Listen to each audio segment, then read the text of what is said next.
All right, welcome back to Tip Tuesday. My name is still Tim, and we are back with our brand new bikes.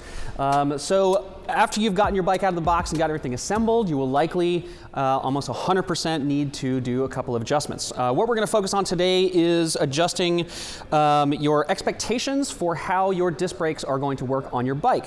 The main one that we're going to address today is disc brake squeal or squeak or any noise that seems abnormal that's going to happen with your disc brakes. A brand new disc brake setup will not perform perfectly. The reason is that there is all sorts of hands or objects that are going to come near your disc brakes even before you actually put your hands on them. So that leads to the potential of contamination on some level, and we're going to address all of those in this video. The main one to think about is the bed-in procedure or the burn-in procedure, depending on who you ask.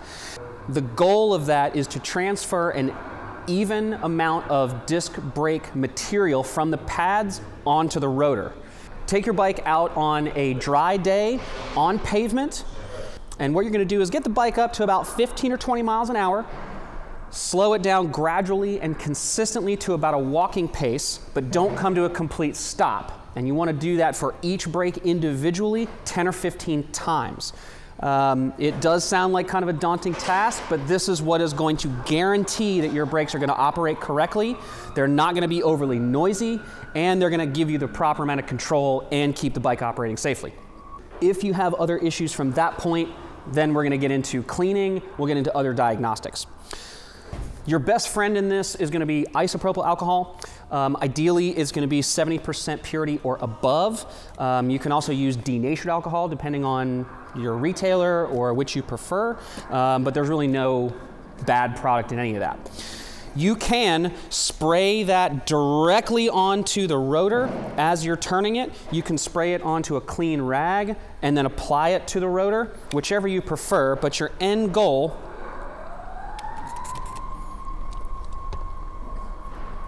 is just run the rotor through that section of alcohol, and that's going to clean the rotor. Anytime you clean the rotor or the pads, you'll need to go back through that same bed-in procedure to make sure that an even amount of pad material is deposited from the pads themselves onto the rotor. After doing that, you should be good. If not, after you've gone through both the cleaning procedures and the bed-in procedures individually for each brake, if you're still having problems, your brakes are still not as quiet as you think they should be, give us a call, send us an email, or hop on chat, and we can sort those things out for you. We may need to replace parts as needed, but we'll want to confirm that all these procedures have been done first.